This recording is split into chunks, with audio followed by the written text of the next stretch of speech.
La Escuela Sabática, 166 años de historia.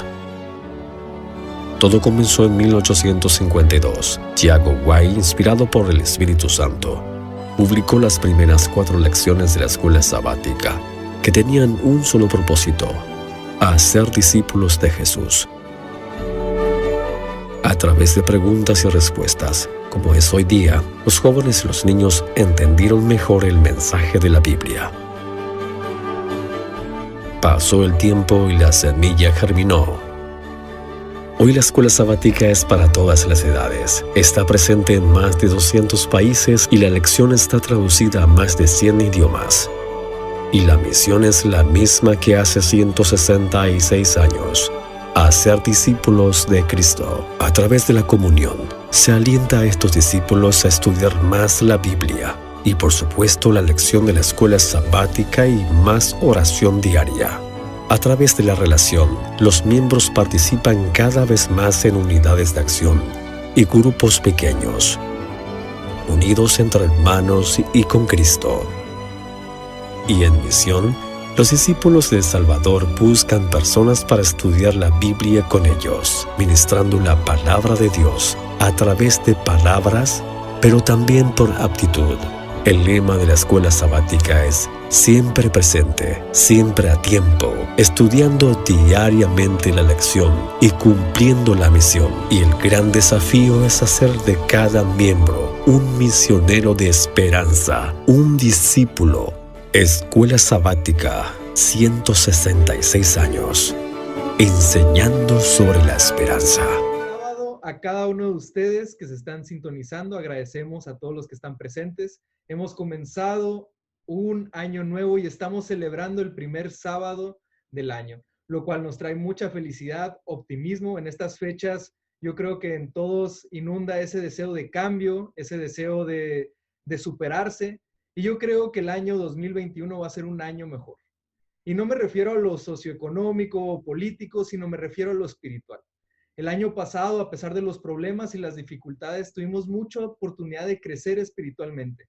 Aprendimos a tener más fe, a depender de Dios, y yo creo que este año seguirá ese crecimiento. Así que deseo lo mismo para cada uno de ustedes. Y en este momento, después de disfrutar desde las 5 de la mañana estos hermosos temas y oraciones específicas para comenzar el año con el pie derecho, comenzamos nuestro repaso de la lección. Y estamos repasando una nueva lección que se trata acerca de Isaías, y vamos a estar estudiando el libro de Isaías. Y la primera lección se titula Crisis de Identidad. Y estoy muy contento de tener a nuestro invitado especial, porque no nomás porque es pastor egresado de la Universidad de aquí, Southwestern, en Keene, del Departamento de Teología, sino porque Dios lo ha llevado a crecer en el área de la capellanía y constantemente enfrenta crisis. Y ese es un tema que él estudia, que a él le apasiona, y yo estoy feliz de encontrar el ángulo de nuestro queridísimo Pastor Miguel Simo. Pastor Miguel Simo, ¿cómo estás? Estoy muy bien. Buenos días y feliz sábado para usted, pastor. Feliz año nuevo. Es maravilloso poder encontrarnos nuevamente en el año 2021. Qué maravilloso es poder ver otro año que entra. Y yo sé que no solamente usted y yo, sino que toda la iglesia está llena de resoluciones. Cada hermano hizo sus resoluciones para este nuevo año. Y qué importante que lo que vamos a estudiar se pueda aplicar para soluciones espirituales. Así que muchas gracias por usted y gracias a la iglesia que me da la oportunidad. Así es, estamos agradecidos de tenerte aquí y también a toda la gente que está presente, estamos muy agradecidos. Muchos han estado desde bien temprano aquí recibiendo bendición. Bueno, Pastor Simo, vamos a comenzar la lección explicando un poquito del contexto. Tal vez estamos el libro de Isaías es muy rico, de hecho es considerado como el evangelio del Antiguo Testamento. Es rico en historia, nos da un vistazo a lo que está sucediendo en ese tiempo en Israel antes de ser capturados por Babilonia, nos da a entender la condición del pueblo, los actos religiosos que se estaban llevando, nos da a entender todo lo sociopolítico, socioeconómico que sucedía, pero también está lleno de profecías mesiánicas, profecías apocalípticas, y es un libro rico y hermoso. Y eso es lo que vamos a estar estudiando, y vamos a estar entendiendo la crisis de identidad que sufría el pueblo de Israel en este tiempo específico, y cómo esa crisis de identidad sigue afectando a nosotros y cómo podemos aprender de esta experiencia para no caer en el mismo error. Así que, comenzando en el capítulo 1, se encuentran las siguientes palabras, y que tal vez tú, que has leído el libro de Isaías, te has dado cuenta de... Tú que has leído el libro de Isaías, tal vez has pasado por alto este versículo, y tal vez lo has leído, pero no habías entendido la profundidad de esto. Y dice así, en el versículo 2 del capítulo 1, dice, oíd cielos y escucha tu tierra, porque habla Jehová. Pastor Simo, ¿qué significan esas palabras? Y háblanos un poquito de la profundidad de esas palabras. Okay, cuando yo noté esto, me hizo hacerme varias preguntas. Lo primero es que vi que quien habla es Jehová y que Jehová llama a cielos y tierra. Y esto me llevó a Apocalipsis, donde hay un ángel que dice que está parado entre la tierra y el mar y levanta las manos y él jura.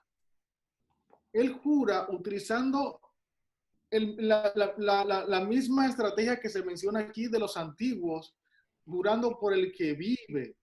Y aquí se lleva a cabo, me llegó a mi mente que se lleva a cabo una escena de juicio. Luego vengo aquí y noto lo mismo. Veo que Dios menciona, en este caso, los cielos y la tierra. Aquí están los elementos que se encuentran.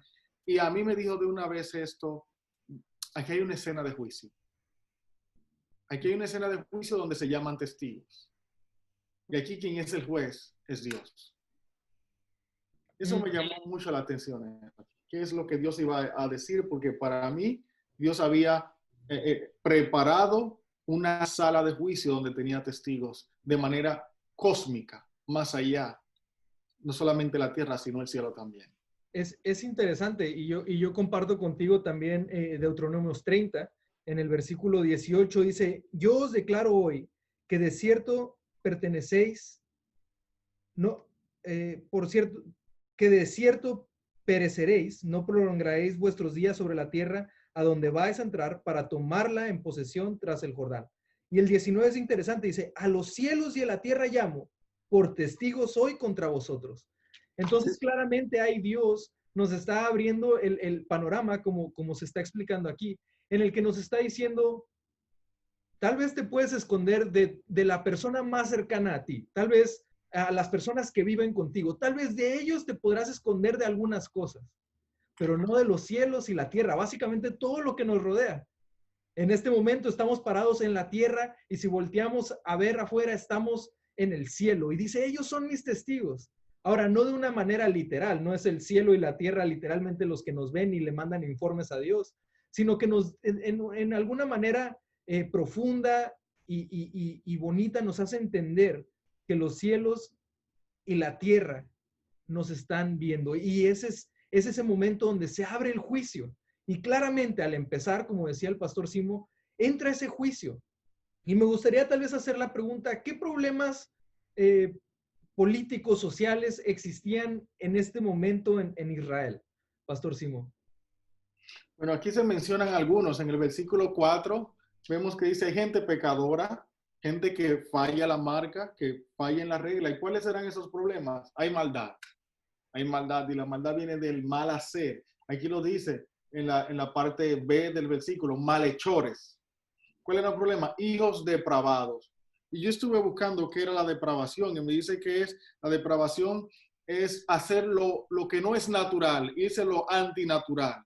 Normalmente cuando la Biblia menciona la depravación, menciona depravación moral. Tiene que ver con el uso antinatural de las cosas.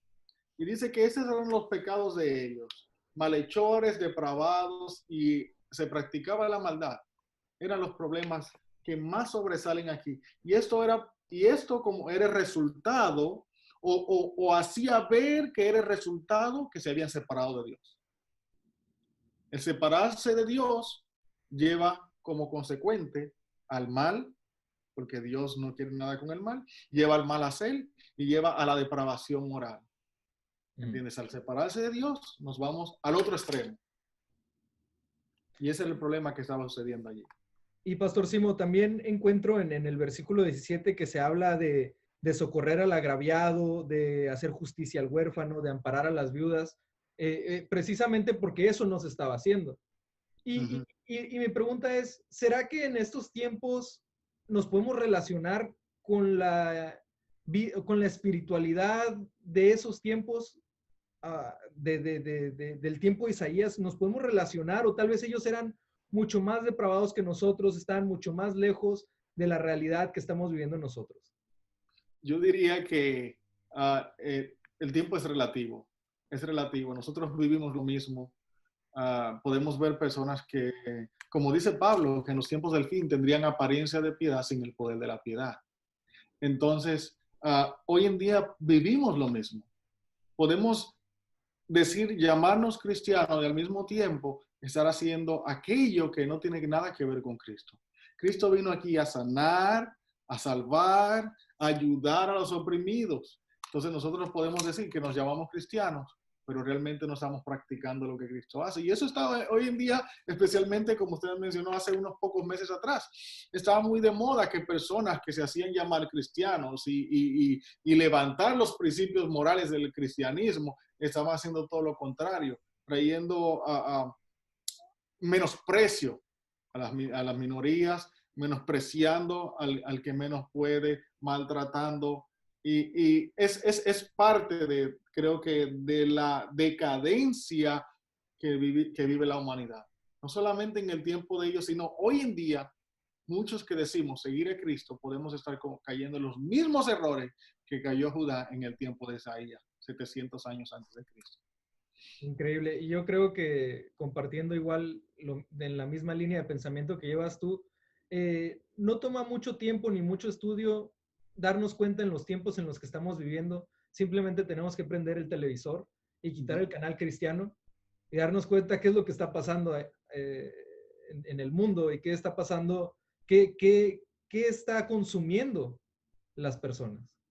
¿Qué están consumiendo? ¿Qué están viendo? ¿Qué es las películas más nuevas y más populares? ¿Cuáles son los mensajes que están trayendo? Cuando nos ponemos a ver la música y las celebridades, ¿cuál es el estilo de vida que ellos viven? Y todo eso, el reflejo de la sociedad, es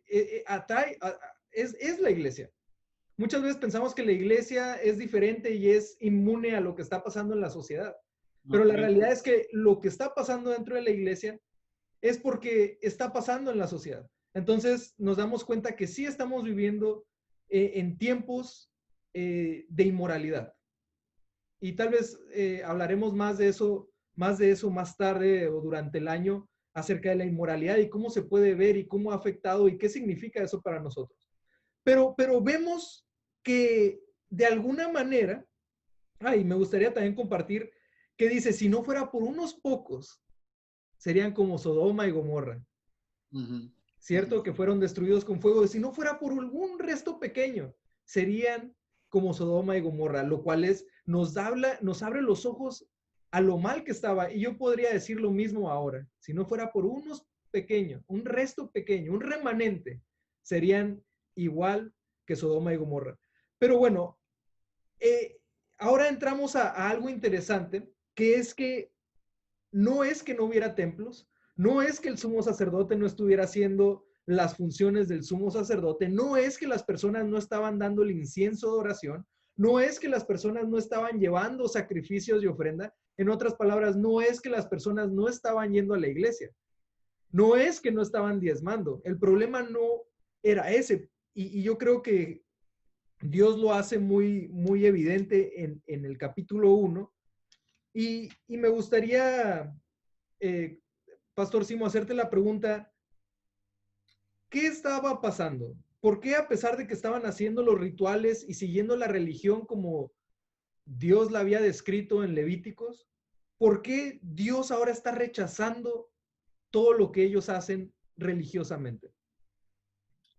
Aquí yo hice un apunte cuando leí versículos del 11 al 15, Entonces se pregunta, ¿qué le está queriendo decir el Señor? ¿Por qué rechazó la adoración que su pueblo le ofrecía?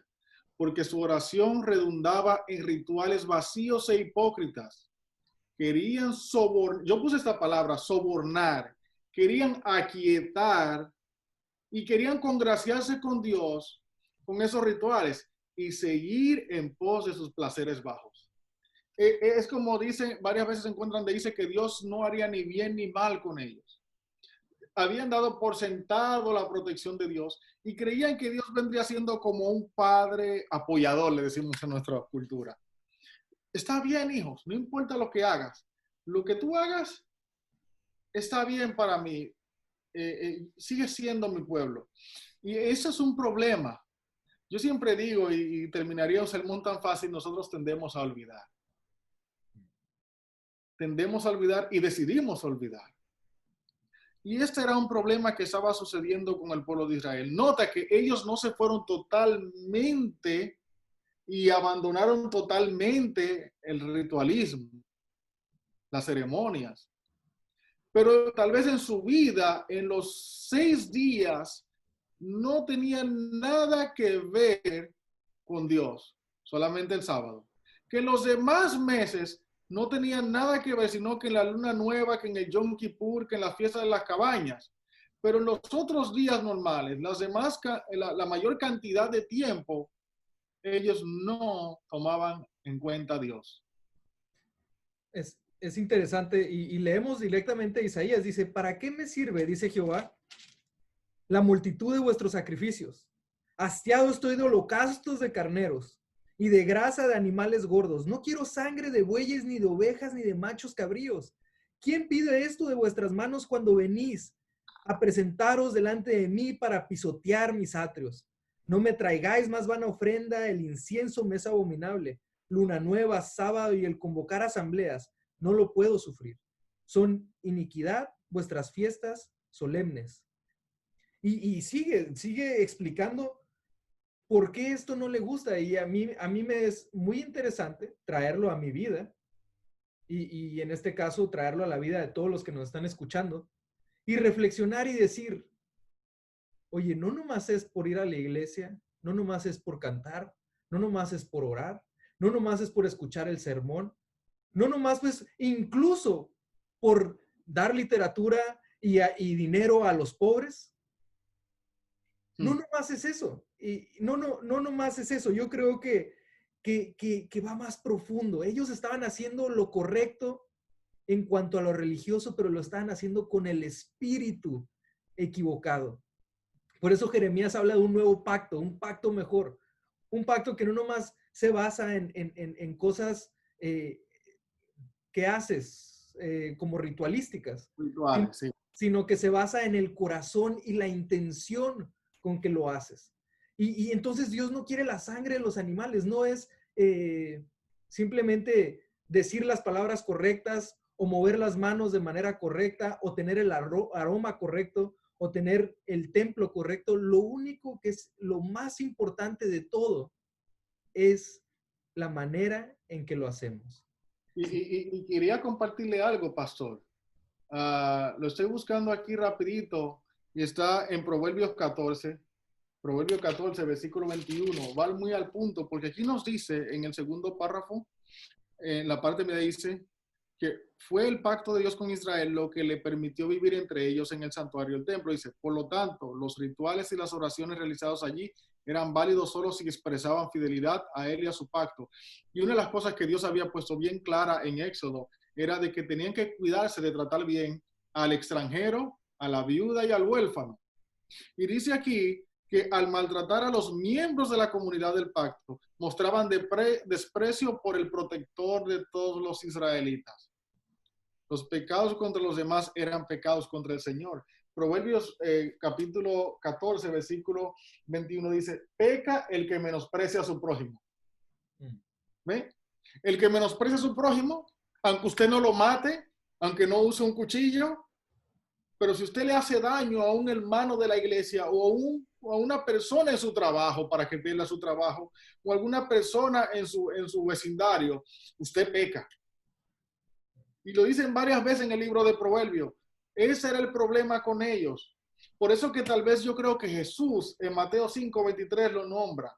El problema con ellos es que iban a la iglesia, no dejaban de ir a la iglesia, se ponían su traje bien bonitos, llevaban su ofrenda, cantaban los salmos que habían que cantar, pero en su diario vivir no se sabía si esa gente conocía a Dios o era de otro ídolo. Entonces, para Dios no es tan importante. Es importante, como él dice, hay que hacer una cosa sin dejar de hacer la otra. Pero en este caso, Dios ya le parecía, le daba asco el ritual que ellos participaban, porque realmente lo hacían por apariencia, por una apariencia vacía e hipócrita. Por eso que vemos en Jesús, que Jesús dice en Mateo capítulo 5, versículo 23, dice, por tanto, si traes tu ofrenda al altar y allí te acuerdas de que tu hermano tiene algo contra ti, versículo 24 dice, deja allí tu ofrenda delante del altar y ve, reconcíliate primero con tu hermano y entonces vuelve y presenta tu ofrenda. Imagínate, si eso es con alguien que te ha faltado, imagínate cuando tú le has faltado.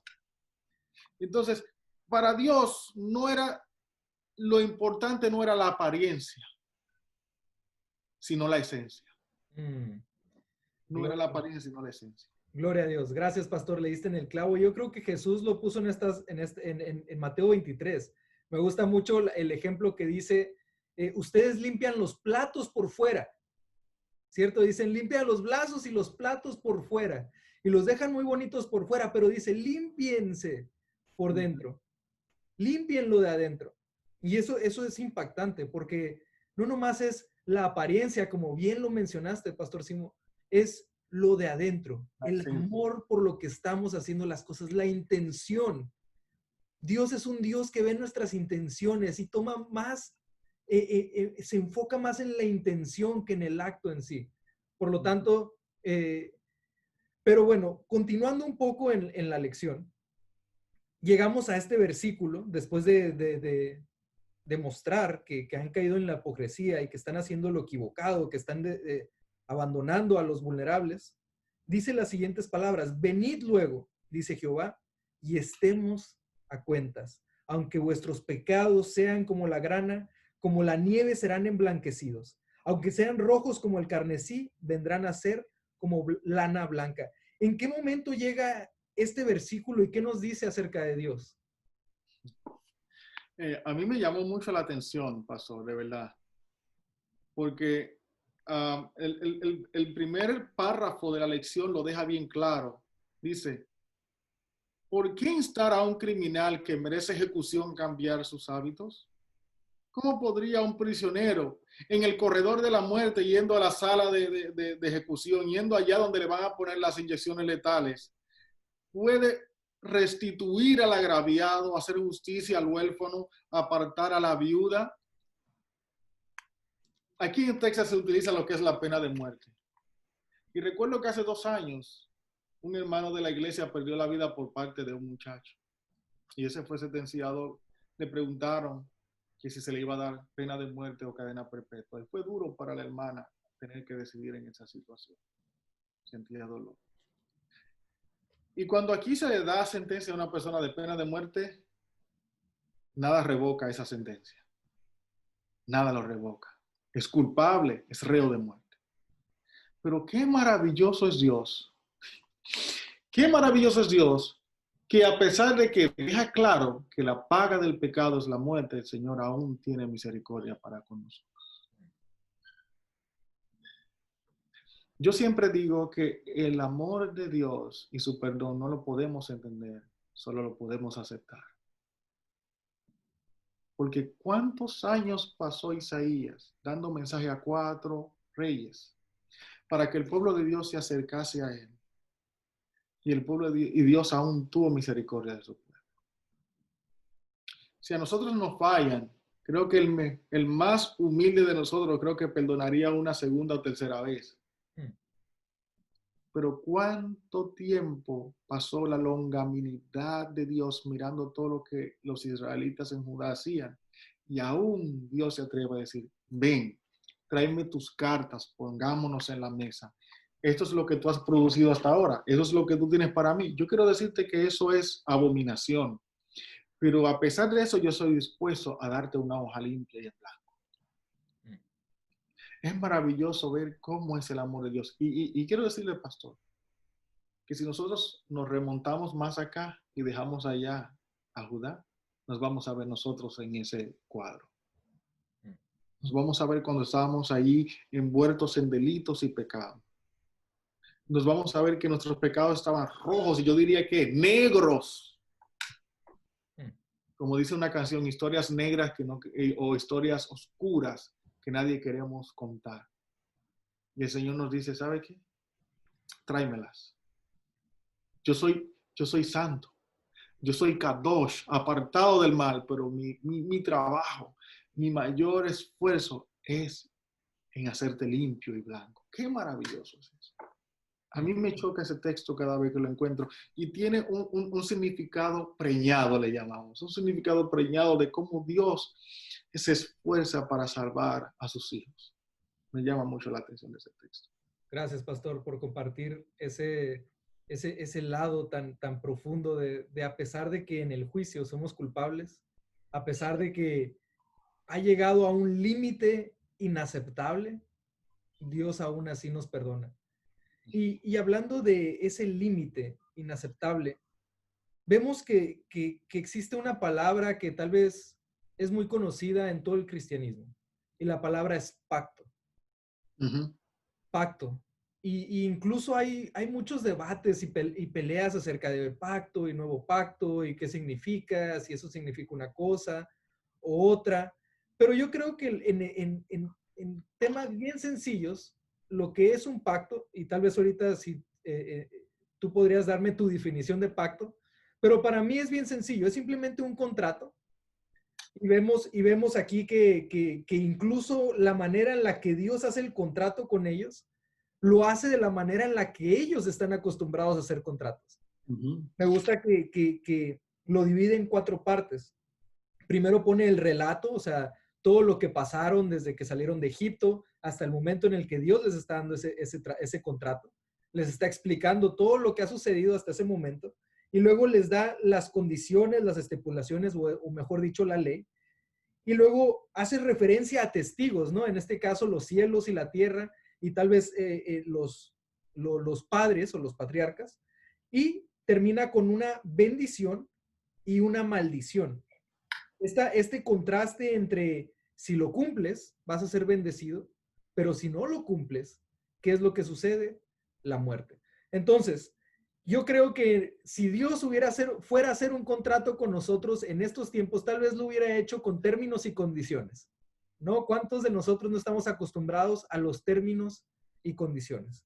Y aquí se ve un contraste en Isaías 1, del 19 al 31, y por cuestión de tiempo tal vez no lo vamos a leer todo, pero sí nos vamos a, tal vez brevemente, encontrar, y Pastor Simo, si podrías abundar un poquito en cuanto a ese contraste entre bendición y maldición, comer o ser consumido. Sí, quiero decirte, como mencionaste, Pastor, de que cuando miramos esto nos podemos remontar a Deuteronomios, la repetición de la ley, y vemos también que ahí se hace el mismo pedido, se presenta la misma escena donde Moisés le hace saber a ellos cuáles serán los beneficios o los perjuicios dependiendo a su respuesta del pacto. Entendamos que esto de pacto no era nada nuevo para ellos. Era algo que sucedía desde tiempos antiguos, donde un rey se acercaba a un vasallo, a un rey de menor capacidad o a alguien de menor capacidad, y traían un convenio, hacían un convenio de cómo sería su relación. Y dependiendo los resultados o cómo este vasallo acatara a ese convenio, serían los resultados de parte, lo que traería como consecuencia. Y aquí vemos que Dios es el Señor. Dios es el Señor. Y qué maravilloso que Dios escogió al pueblo de Israel. Y aquí otra vez Dios le hace saber cuáles serán los resultados dependiendo de la respuesta de ellos como sus vasallos. Entonces Dios le dice, ¿sabes qué? Si tú obedeces, si tú me eliges a mí, yo soy dispuesto, en el versículo 18, estoy dispuesto a darte una hoja limpia, una hoja en blanco. Vamos a comenzar de nuevo. Y sabes que si tú escuchas, tendrás bendiciones de mi parte. Pero si tú no escuchas, vendrán maldiciones. Y es que Dios me maldice, nuestras decisiones nos maldicen. Porque cuando caminamos de acuerdo a ese pacto nos va guiando y nos damos cuenta que al pasar del tiempo, mientras caminamos de acuerdo a lo establecido en ese pacto, nos trae bendición, nos trae paz. Podemos llegar a un momento en nuestra vida donde nos sentaremos y nos sonreiremos y nos daremos cuenta que valió la pena seguir las directrices de ese pacto. Pero si nosotros ponemos el pacto a un lado, lo ignoramos y nos hacemos indiferentes como estaba sucediendo, vamos a traer maldiciones a nuestra vida. Y esto se ve aquí de manera explícita como Dios le dice, ¿saben qué? Eso es lo que va a suceder. Es lo que va a suceder. De acuerdo a cómo ustedes respondan a las directrices que yo hoy le doy. Amén. Y tal vez poniendo esto en algo, tal vez si hasta este momento todos ustedes que están escuchándonos aún tienen todavía no está muy claro en sus mentes la cuestión del pacto. Yo creo que todo lo que estamos diciendo se resume en esta hermosa parábola titulada El canto de amor o la parábola de la viña. Y la voy a leer y de ahí vamos a entender este contraste entre lo que Dios puso en su pacto para bendecirnos, lo que Dios hizo para darnos lo mejor y lo que nosotros terminamos haciendo con el pacto y todo lo que Dios hizo por nosotros. ¿Y cuál sería el fin? Pero, ¿qué es lo que Dios está haciendo al final de cuentas? Vamos a leerlo. Está en Isaías 5 y voy a leer del 1 al 7. Ahora cantaré por mi amado el cantar de mi amado a su viña. Tenía mi amado una viña en una ladera fértil. La había cercado y despedregado y plantado de vides escogidas. Había edificado en medio de ella una torre y había hecho también en ella un lagar. Y esperaba que diera uvas buenas, pero dio uvas silvestres. Ahora pues, vecinos de Jerusalén y varones de Judá, juzgad entre mí y mi viña. ¿Qué más se podía hacer a mi viña que yo no haya hecho en ella? ¿Cómo esperaba yo que dieras uvas buenas? ¿Ha dado uvas silvestres? Os mostraré pues ahora lo que haré yo a mi viña. Le quitaré su vallado y será consumida. Derribaré su cerca y será pisoteada. Haré que quede desierta, no será podada ni cavada, y crecerán el cardo y los espinos. Y aún las nubes mandaré y no derramaré lluvia sobre ella. Ciertamente la viña de Jehová de los ejércitos es la casa de Israel y los hombres de Judá. Planta deliciosa suya. Esperaba juicio y hubo vileza, justicia y hubo clamor.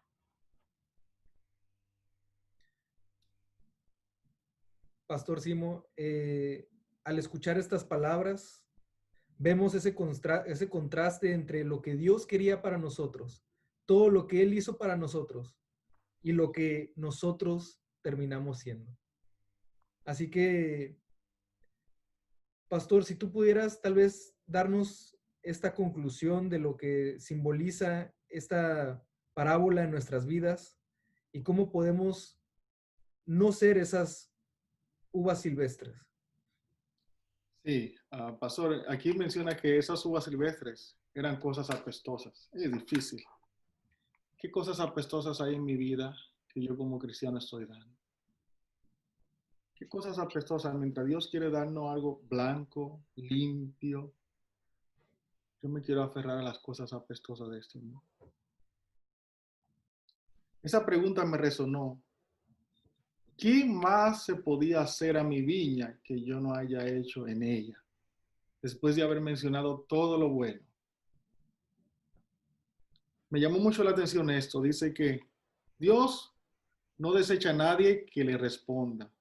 Él llama siempre que hay esperanza para una respuesta. No acepta inmediatamente un no. Dios no se cansa de buscarnos. ¿Te imaginas? No acepta inmediatamente un no como respuesta, porque sabe que somos ignorantes y que estamos engañados por el pecado. Pero si sus esfuerzos no llegan a ninguna parte con nosotros, finalmente reconoce nuestra decisión y nos permite seguir siendo como decidimos ser. Apocalipsis 22, el que es sucio, siga siendo sucio. Sigue diciendo, si rechazamos persistentemente las súplicas de Dios mediante su Espíritu, finalmente podemos traspasar el punto de no retorno. Muy triste, el punto de no retorno. Me llamó mucho la atención, pastor, las preguntas finales de esa lección. Dice, ¿qué más se podía hacer por mi viña? Y contemplarla a la luz de la cruz, donde Dios se ofreció como sacrificio por nuestros pecados, cuando con su carne por nuestra violación, pagando con su carne por nuestra violación a la ley. ¿Qué más se podría haber hecho por nosotros que lo que Él hizo allí? ¿Qué más? Ahí me llevó a pensar. Dios el Padre, nuestro creador, sustentador de todo lo que existe, hizo todo lo que estaba a su alcance. Pastor, después que usted da su vida, ¿qué más puede dar? Después que usted, pastor, muere, ¿qué más puede dar? Está muerto. Dio, como dice en el ejército, lo último, lo que se da, el último, the ultimate sacrifice, su vida. Dios hizo the ultimate sacrifice, el último sacrificio, lo más grande que podía hacerse. Dio su vida en favor de nosotros. Y Él se pregunta, ¿qué más podía hacer yo por ti, Miguel? ¿Qué más podía hacer yo por ti?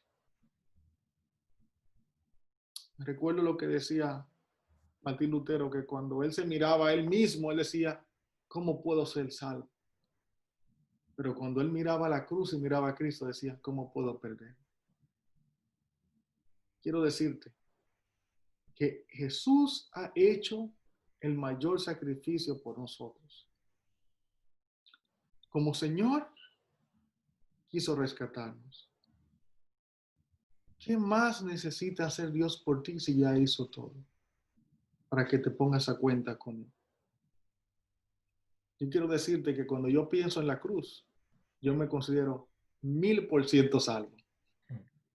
Cuando yo miro la cruz y miro a Cristo Jesús y lo que hizo por mí, entonces yo estoy seguro y tranquilo de que estoy 1000% salvo si hago su voluntad. Entonces, ¿qué más cuesta? Recibir el llamado de Dios. Venid y estemos a cuenta. Ya he hecho todo por ti. Ven, Juan, José, María, Miguel, Ana, Iguado. Ven y estemos a cuenta. Yo estoy dispuesto a darte la mayor oportunidad de perdón que nadie te haya dado. Ya yo he hecho todo por ti.